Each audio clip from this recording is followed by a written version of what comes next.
주신 은혜가 여러분의 삶에 충만하기를 예수님의 이름으로 축복합니다. 우리 옆에 계신 분과 인사 한번 하겠습니다. 오직에서 천국에서 뵐 분을 새생명교회에서 미리 뵙습니다.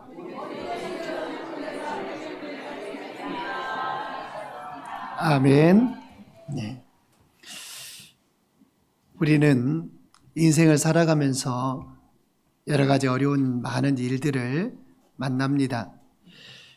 다윗은 시편 69편 2절에서 나는 설 곳이 없는 깊은 수렁에 빠지며 깊은 물에 들어가니 큰 물이 내게 넘치나이다 라고 그렇게 고백을 했습니다. 며칠 새에 커다란 물 때문에 광주 지역에도 여러 가지 많은 침수 지역이 있었고 또 그제 계속해서 온 땅에 물로 인해서 고통을 당하는 그런 사람들이 있죠. 10분 만에 물이 경북 산청 쪽에서는 10분 만에 물이 차서 천장에서 50cm 남겨놓고 물이 가득 차버렸다고 그래요. 집에가 10분이면 뭘 대비할 수도 없는, 그래서 집안에 2층으로 올라가서 집에 도저히 나올 수 없는 그런 상황에 놓여 있는 어려운 그런 일들을 겪은 일들이 있었습니다.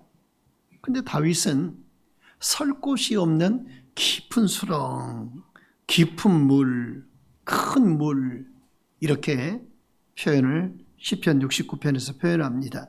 여기서 말하는 이 수렁이라고 하는 것은 움직이면 움직일수록 더 깊이 빠져 들어가는 곳이 바로 수렁이죠. 설 곳이 없는 깊은 수렁에 빠지고 그 깊은 물에 들어가니 큰 물이 내게 넘치나이다. 엎친 데 덮친 격이죠. 여러분, 얼마나 기가 막힌 상황 아닙니까? 오늘날 현대를 살아가는 우리 모든 현대인들이 바로 이와 같은 고난의 일들을 자주 만나게 되지요. 그 중에서도 다른 사람 때문에 당하는 어려움들, 나는 아무런 잘못이 없는데 애매하게 억울한 일을 당했다고 생각하는 그러한 일들. 그때 사람들은 나에게 왜 이런 일들이 일어나고 있는가 하면서 가슴을 치고 애통해야 하지요. 사랑하는 여러분, 애매하게 당하는 고난, 나와는 상관이 없이 내가 어떤 불행한 일들을 당하게 될 때 우리는 어떻게 반응해야 할까요? 오늘 성경 속의 본문 안에 나타난 이 주인공 요셉은 12 형제들 가운데 가장 나이가 그 당시에는 적었습니다. 막내로 태어난 거죠. 그의 아버지 야곱에게는 두 사람의 아내가 있었는데 레아와 라헬, 둘은 자매지간입니다. 레아와 라헬이 이 아버지 야곱의 아내였습니다. 본래 야곱은 라헬을 사랑해서 그 라헬을 아내로, 그러니까 동생입니다. 동생을 아내로 맞이하고 싶었지만 장인어른이죠. 그러니까 외삼촌 집입니다. 그 라반이 그 야곱이 라헬을 사랑했던 그것을 엎어버리죠. 큰딸 먼저 시집 보내야 되겠다. 그래가지고 신혼 첫날 밤에 라헬이 그 첫날 밤을 치르러 들어간 게 아니라 레아가 첫날 밤을 치르러 아버지 라반에 의해서 들어가게 됐죠. 결국 야곱은 마음에는 없지만 이 레아와 결혼을 합니다. 그러나 야곱은 본디 라헬을 사랑했기에 그 라헬을 위해서 7년 동안, 성경에는 7년을 수일같이라고 말합니다. 여러분, 어느 누구를 사랑하면 이렇게 7년을 수일처럼 보낼 수 있을까요? 7년을 그냥 며칠 지난 건 7년을 7일 정도, 1년을 하루 정도로만 생각했죠. 그렇게 7년을 수일같이 여기면서 또 그 삼촌의 양을 기르며 그 봉사를 하게 됐죠. 그래서 결국 이 라헬과도 혼인을 하게 됩니다. 그런데 결혼을 한 것이 문제가 아니라 레아는 자녀들을 잘 낳는데 라헬은 자녀가 없어요. 그래서 결국 라헬이 생각한 것은 무엇이었습니까? 내 몸종을 이렇게 해가지고 여기서 자식을 봐야 되겠다. 그때 당시에는 뭐 그 자식이 내 자식이니까, 그렇죠? 그 자식이 내 자식이에요. 그러니까 몸종을 통해서 자손을 보게 되죠. 그러니까 이제 또 언니 레아가 또 그게 마땅치 않은 거예요. 그러니까 자기도 자식이 있으면서 여럿이 있으면서 또 자기의 몸종을 야곱에게, 죄송합니다, 제가 그런 일들이 성경 안에 있었어요. 언니 레아가 자기의 몸종을 또 해서 또 자손을 거기서 또 봐요. 그런데 하나님이 이 라헬을 긍휼히 여기셔서 라헬을 통해서 아들을 보게 하죠. 그가 누구냐면 오늘 성경에 나타난 이 요셉이에요. 예, 요셉. 그러니까 11번째 아들이죠. 그 뒤로 몇 년 있다가 라헬은 요셉의 동생인 베냐민을 낳다가 그만 죽고 맙니다. 예, 아이를 낳고 이제 죽는 거죠. 그래서 이제 야곱에게는 12아들이 있게 됩니다. 사랑하는 아내가 죽었으니까 마음이 얼마나 아팠지 않았겠습니까? 요셉을 보면 볼수록 누가 생각나요? 죽은 아내 라헬이 생각이 나는 거예요. 그러면서 야곱은 라헬을 기억하면서 특별히 요셉을 더 사랑하는 것을 우리가 보게 됩니다. 야곱은 요셉에게 장자에게만 입힐 수 있는 채색 옷을 입혀주면서 남달리 사랑을 했죠. 형들은 그 동생 요셉이, 위에 있는 10명의 형들은 동생 요셉이 아버지에게 특별한 사랑을 받고 자신들을 아버지가 편애해야 하는 것 같으니까 이제 그 요셉을 미워합니다. 시기합니다. 문제가 너무 심각해진 거예요. 형들은 그래서 요셉을 그 웅덩이가, 깊은 웅덩이가 파져 있는 그곳에다가 던져 넣어버리고 죽여버리자. 맹수에게 당했다고 아버지에게 그렇게 말하고 우리 죽여버리자. 그렇게 이야기합니다. 그런데 마침 그때 그곳을 지나가는 상인들이 있었어요. 노예 상인인 거죠. 미디안 상인들이 그 웅덩이 곁을 지나가다가 형들이 차마 죽이지는 못하고 이제 그 미디안 상인들에게 동생 요셉을 팔아버리고, 노예로 팔아버리고, 그리고 옷에다는 피를 묻혀가지고 죽었다고 아버지에게 가서 이야기를 하게 되죠. 이 요셉은 머나먼 외국 땅에 있게 됩니다. 그것이 바로 애굽이죠. 그가 아는 사람이라고는 아무도 없고 애굽에 그 말도 하지 못했고 자신의 의지와는 상관없이 노예가 되어버렸고, 성경을 보니까 요셉의 용모가 매우 준수했다라고 성경에 그렇게 말씀을 하고 있어요. 아주 잘생겼나 봐요. 어느 날 요셉이 종으로 있던 그 주인인 보디발 장군의 집에 그의 아내가 요 준수한 요셉을 보고 탐이 났습니다. 그래서 이 요셉에게 접근을 하죠.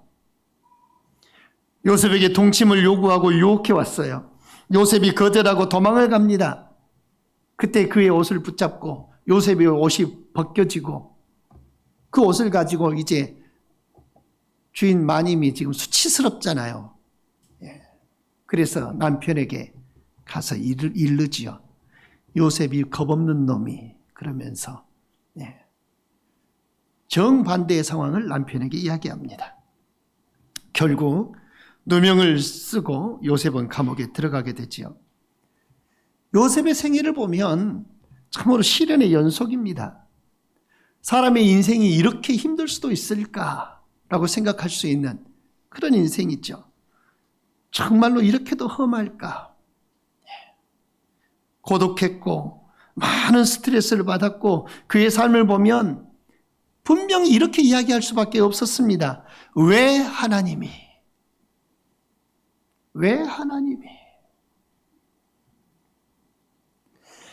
하나님을 향해 원망을 할 만한 그런 여건들이 다 갖추어졌습니다.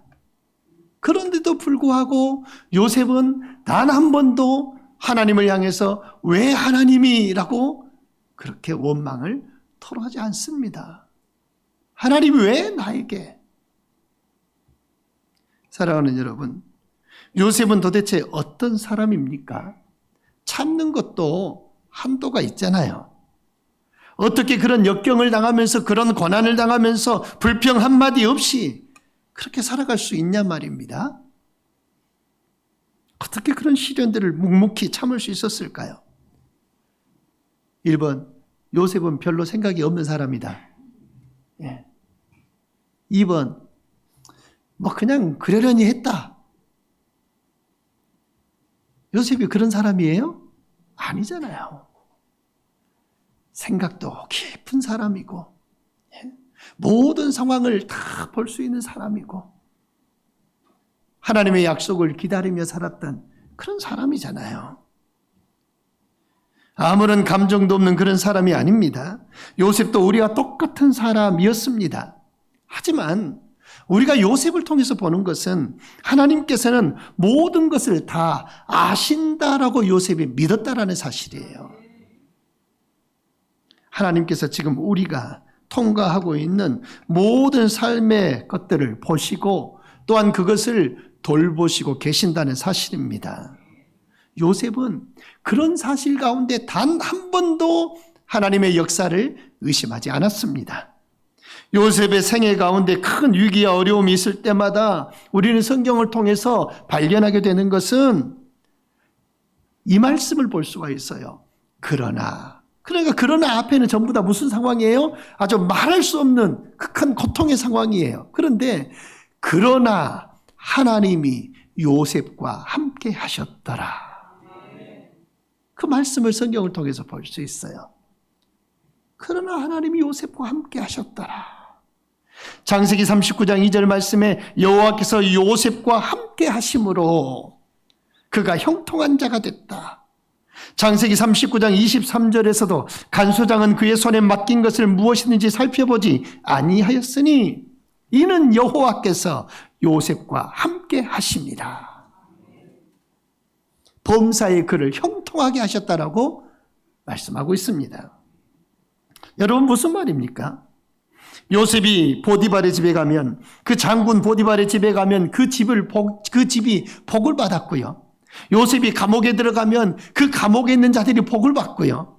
요셉이 애굽의 총리가 됐을 때 애굽이 그 극심한 그런 가뭄에서 해갈되는 놀라운 복을 받아 누리게 됐지요.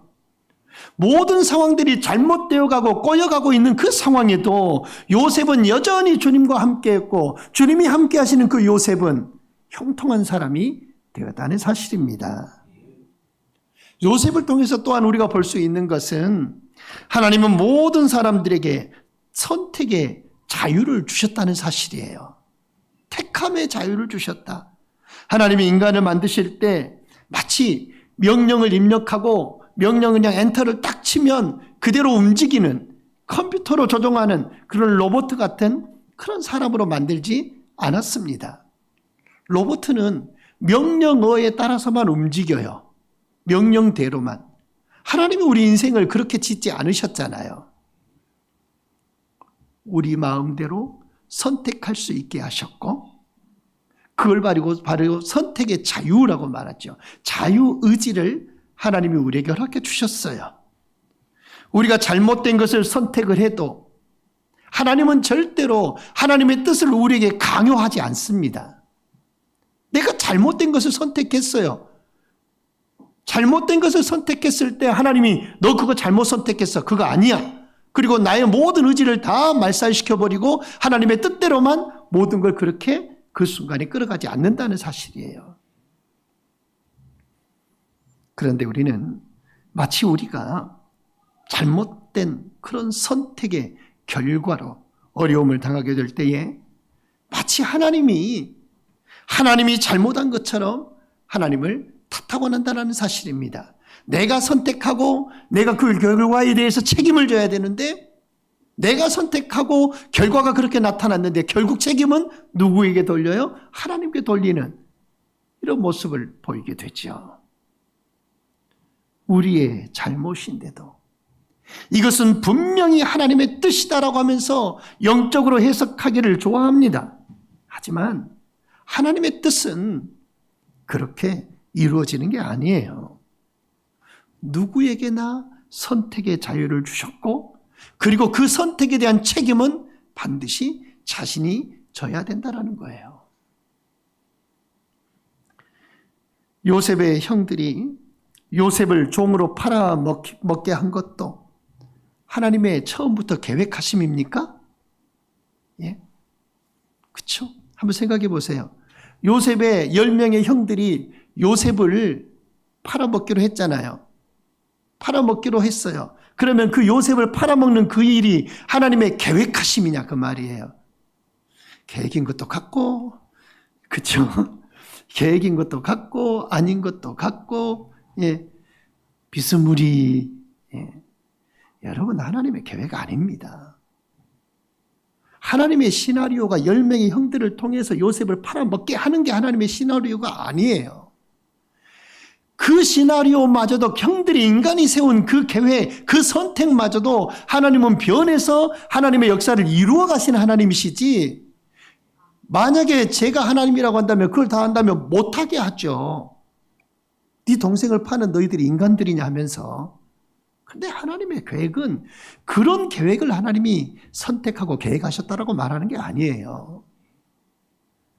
인간의 선택과 인간의 판단을 그대로 두시지만 결국은 모든 것을 합력하여 선을 이루시는 하나님의 역사라고 우리가 고백할 수밖에 없다라는 거예요.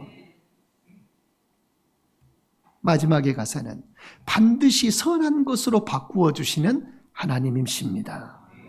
하나님은 우리의 연약함도 아시고 우리의 죄악도 아시지요. 우리 성격이 나쁜 것도 아시고 좋지 못한 습관도 아시고 게으르고 나태한 것도 아십니다. 나의 장점과 나의 단점을 어느 누구보다도 잘 아시는 하나님이십니다. 하나님은 모든 걸 그렇게 다 아셔요. 근데 옆에 사는 내 남편은, 내 아내는 같이 20년 30년 살아도 모르더라고. 예. 제가 오늘 아침에 여보 나 머리 좀 더 까매진 것 같지 않아요? 그랬어요. 교회 오기 전에 나 머리 좀 까매진 것 같지 않아요? 그랬더니 보더니 그런 것도 같고 아닌 것도 같고 모르더라고요. 늘 살아도 어때요? 좀 까매진 것 같아요? 여러분, 근데 하나님은 그 머리털 하나까지도 빠진 것까지도 다 아시는 하나님이시니까, 예? 그렇게 모든 걸 다 아시는 하나님이 어찌 하나님의 백성이 고난 중에 거하고 고통 중에 거하는 그것을 왜 모르시겠냐 그 말이에요. 다 아시죠.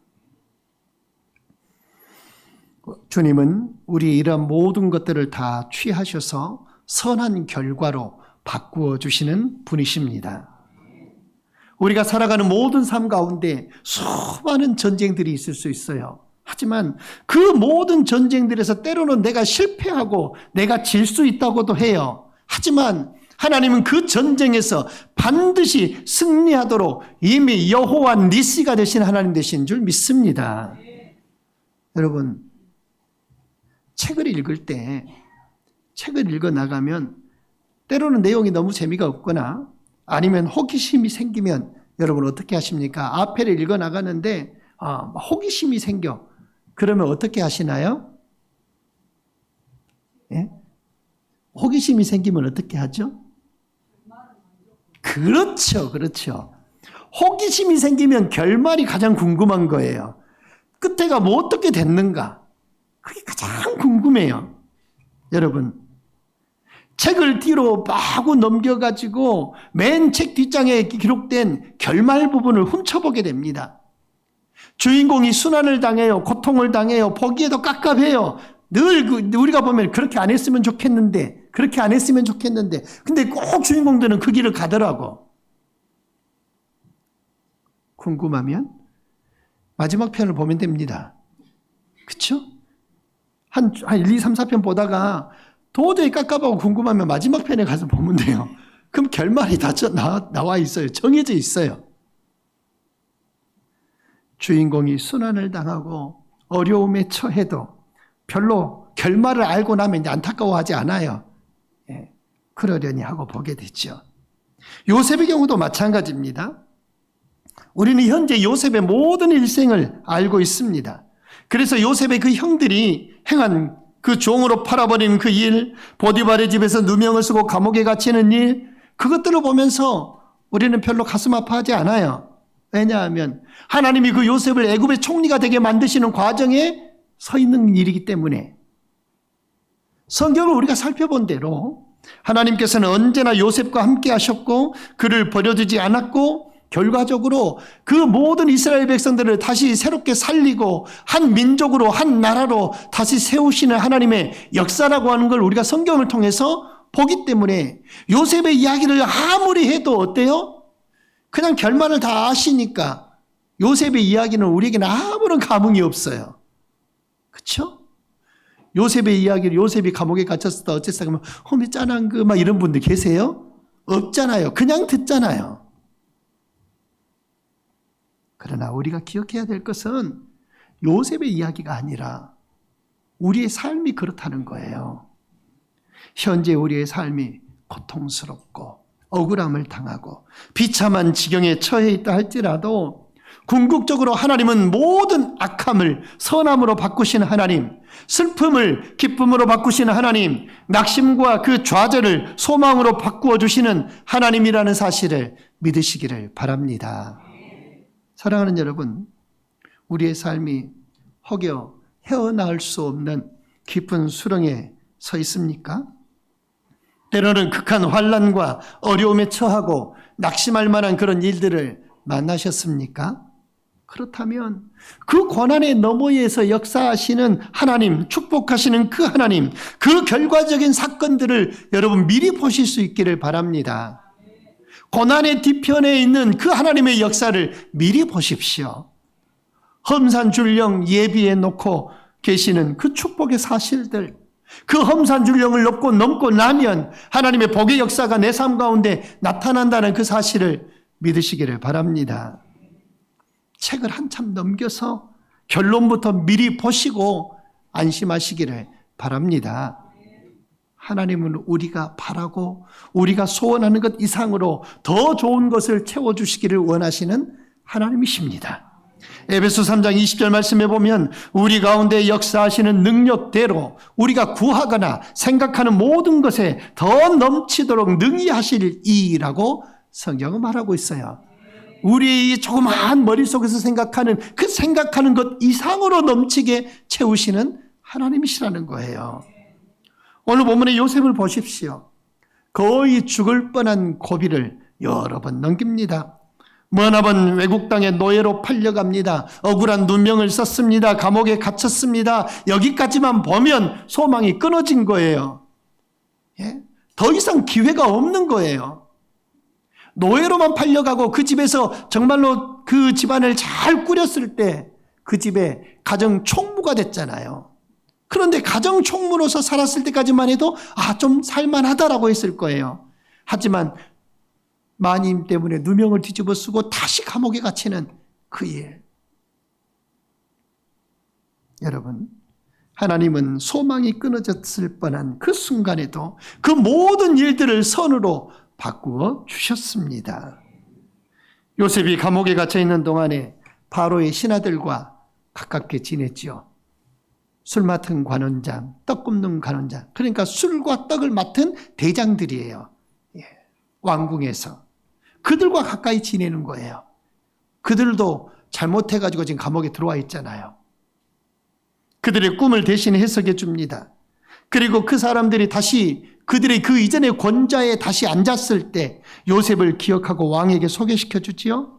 요셉이 왕 앞에서 그의 꿈을 해석해 줍니다. 왕이 꾸었던 그 기이한 꿈을 해석해 주지요. 뭐라고 말해요? 왕이시여.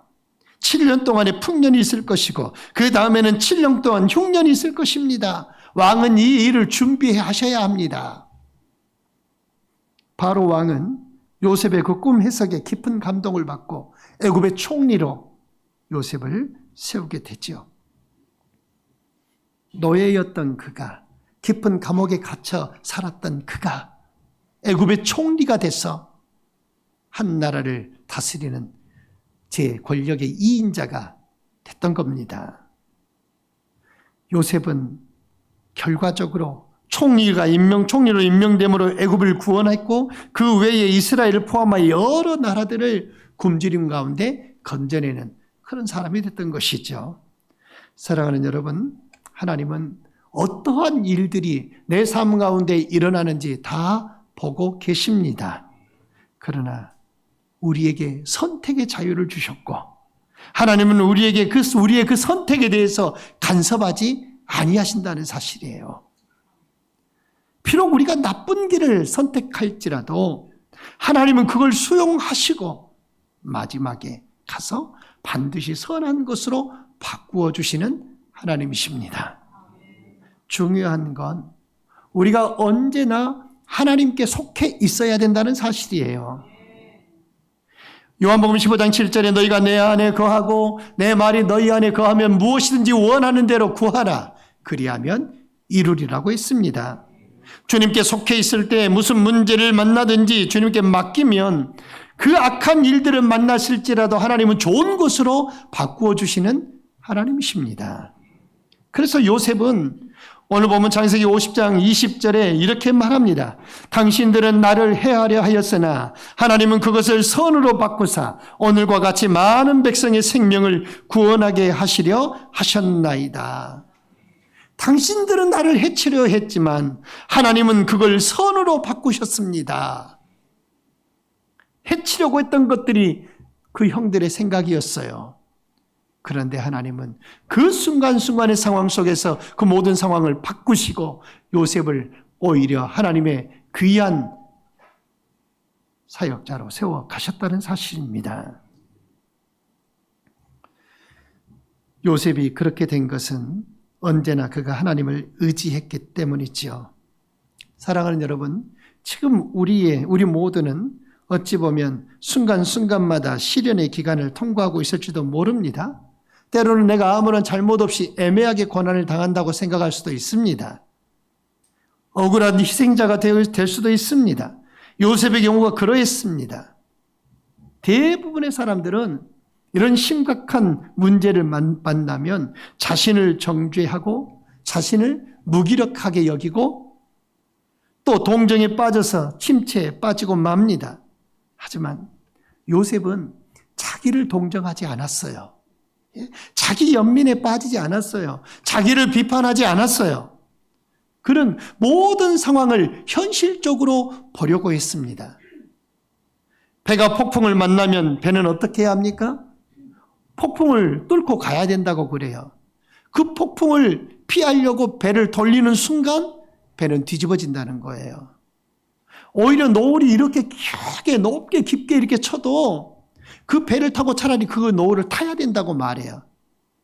타면 들어가요. 그러면 위에는 물밖에 안 보이겠죠. 하지만 배는 거기서 뒤집어지지 않는데요. 제가 부목사로 있을 때 선장이 그렇게 얘기를 하더라고요. 선장이 얘기했으니까 맞겠죠. 설마 뭐 목사한테 거짓말 했겠어요. 노을에 이렇게 깊이 들어가면 그 밑에 들어가면 배 안 뒤집어진대요. 다시 올라온대요. 근데 이걸 피하려고 배를 돌리는 순간 그 노을 때문에 배가 자빠진다는 거예요. 폭풍을 만나면 폭풍을 뚫고 들어가야 된다는 얘기예요. 침체기에 있을 때 절대로 중요한 결정을 여러분 내리지 마시기를 바랍니다. 내가 침체되어 있을 때 중요한 결정들을 내리면 반드시 실수하게 돼요. 내 영이 침체되었을 때 사람이 좌절에 빠지게 되면 모든 것을 다 그만둬야 되겠다. 이거 그만둬야 되겠다. 저거 그만둬야 되겠다. 이렇게 극단적인 선택을 할 수밖에 없어요. 벗어나야 되겠다. 다른 직장으로 옮겨야 되겠다. 가출해버려야 되겠다. 전부 포기해버려야 되겠다. 이게 바로 침체기에 들어올 수 있는 생각들이에요. 극단적인 상황으로 몰고 가는 거죠. 그러므로 침체기에 빠졌을 때는 절대로 중요한 결정을 하지 마시기를 바랍니다. 100% 실수예요. 그리고 후회해요. 초점이 흐려지고 정확한 판단력이 없기 때문입니다. 요셉은 그렇게 침체기에 빠졌을 때 중요한 결정들을 하지 않아요. 모든 일들이 잘못됐을 때 증오심을 품지 않았어요. 기필코 원수를 갚고 말겠다. 형들을 그냥 쫓아가서 다 어떻게 해버리겠다. 그렇게 생각하지 않았어요. 수년이 지난 후에 형들이 곡식을 구하기 위해 애굽으로 찾아왔습니다. 동생 앞에 절을 합니다. 꿈대로 절을 하게 되지요. 해와 달과 11별이 절을 하는 꿈을 꿨으니까. 그러나 형들은 그를 알아보지 못해요. 요셉은 형들을 알아봤습니다. 형들에게 자기가 요셉이라고 이야기하니까 이제 형들은 두려움에 떨기 시작합니다. 우리가 팔아버린 요셉, 저가 이 애굽의 총리가 돼 있으니 죽은 목숨인 거죠. 죽이려 했던 요셉이 살아있어요. 그리고 지금은 자신들이 요셉 앞에 절을 하게 된 것을 그들이 알게 됐어요. 어떻게 된 거예요? 모두 다 꿈대로 되었다는 사실입니다. 하나님이 주신 그 환상과 하나님이 주신 비전대로 되었다는 사실이에요. 여러분, 우리의 마음 가운데 혹여라도 미워하는 마음, 증오하는 마음이 들 수도 있어요. 하지만 그럴 때는 어떻게 해야 될까요? 하나님께 맡겨야 된다는 사실이에요. 요셉은 그 형들을 향해 증오심이 들었을 때도 하나님께 모든 걸 다 맡겼어요. 하나님의 일하심만을 기대한 것이죠. 그게 바로 요셉이 한 일이에요. 오직 믿음과 소망을 하나님께 두었습니다. 마지막에는 모든 일들이 다 해결될 걸 믿고 그의 영적인 삶을, 하나님을 바라보는 삶을 그는 끊임없이 살아갔던 것입니다.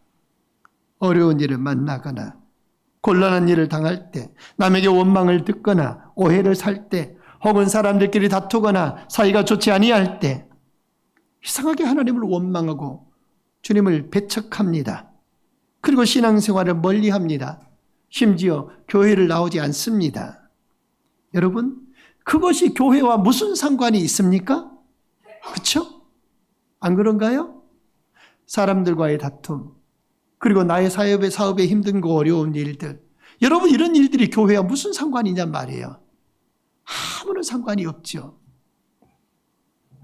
사람들끼리의 문제를 왜 하나님께 돌리며 주님이 가장 필요할 때, 주님이 가장 우리가 더 주님을 가까이 해야 할 때 우리는 너무나 주님을 멀리하고 교회를 멀리한다는 사실이에요. 주님을 배척하고 원망합니다. 여러분, 이건 악한 원수 마귀가 원하는 일이고 바라는 일이에요. 그들이 원하는 대로 우리는 들어줘서는 안 돼요. 우리는 오히려 이럴 경우에 이렇게 말해야 합니다. 주님, 이 문제를 주님께 맡깁니다. 주님 맡아주십시오. 이 상황을 주님 좋게 이끌어 주십시오 하고 간구해야 합니다. 하나님은 십자가 그 사건을 부활의 사건으로 바꾸기를 좋아하시는 하나님이십니다. 할렐루야. 하나님은 상황을 역전시키는 것을 좋아하시는 하나님이십니다. 야구 좋아하시죠? 야구를 좋아하는데 야구가 언제 제일 재밌어요? 9회 말 투아웃에 역전 끝내기. 그게 제일 재밌잖아요. 짜릿하잖아요. 그 앞에까지는 속 터져 죽어요. 그런데 끝내기, 역전될 때 우리 하나님은 역전을 좋아하시는 하나님이세요. 우리의 삶을 역전시키기를 원하십니다. 오늘 우리가 요셉이 사용했던 그 힘의 원천을 사용한다면 우리를 파괴하려고 하는 그런 위기는 결코 힘을 쓸 수 없을 것입니다. 로마서 8장 28절에 우리가 알거니와 하나님을 사랑하는 자 곧 그 뜻대로 부르심을 입은 자들에게는 모든 것이 협력하여 선을 이룬다고 하셨습니다. 이 말씀은 우리의 모든 것이 선하다 그 말이 아니에요. 세상에는 악한 일이 많습니다. 그러나 그리스도인의 삶에는 하나님께서 모든 일, 다시 말하면 그 악한 일들까지도 선하게 이루신다는 사실을 믿으라는 거예요.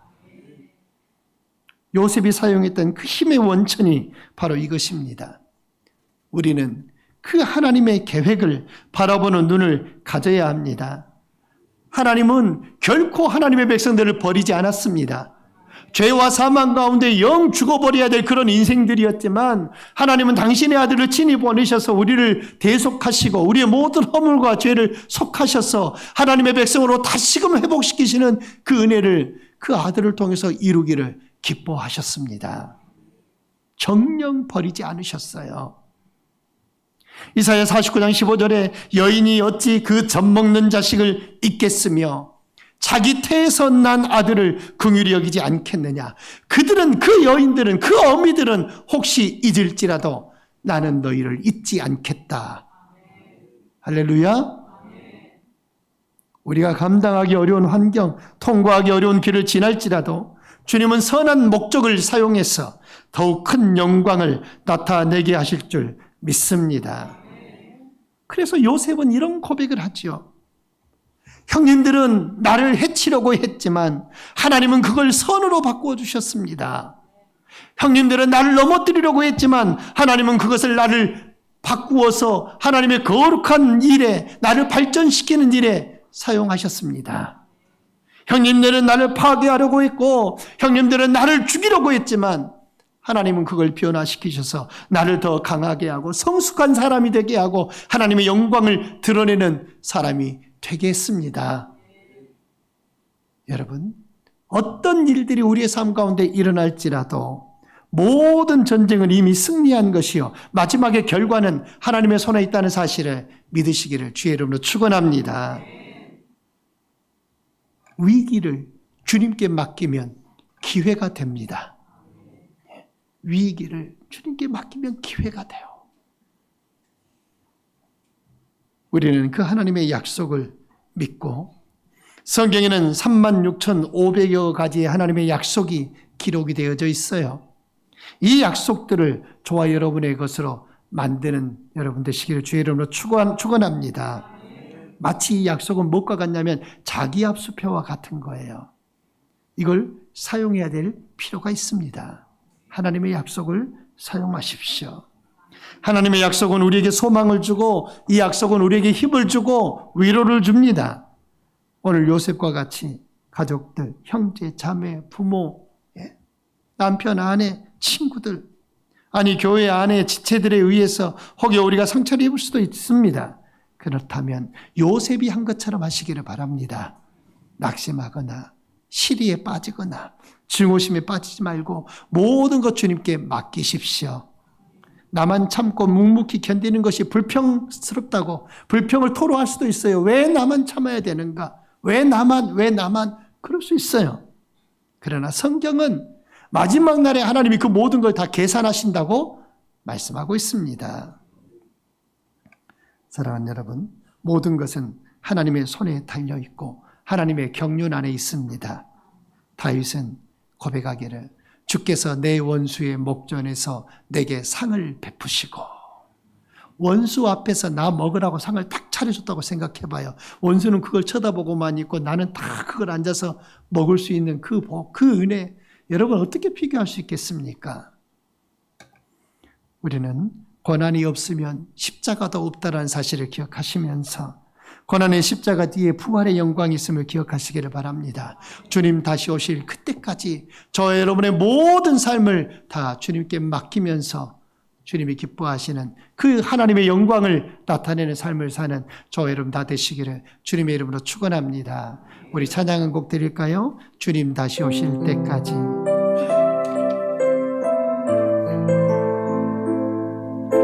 말씀을 기억하시면서 우리 찬양합시다. 주님 다시 오실 때까지 나는 이 길을 가리라. 좁은 길 나의 십자가 지고 아멘. 나의 가는 이 끝에서 나는 주님을 보리라. 영광의 내 주님 나를 맞아주시니 아멘. 주님 다시 오실 때까지 나는 일어나 달려가리라. 주의 영광 온 땅 덮을 때 나는 일어나 노래하리. 내 사모하는 주님 온 세상 구주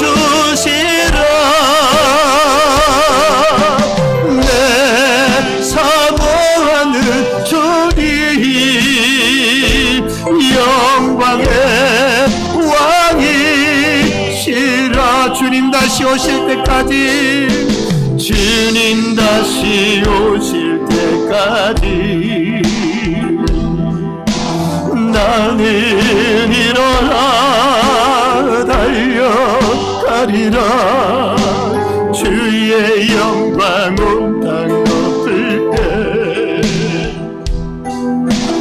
나는 일어나 노래하리.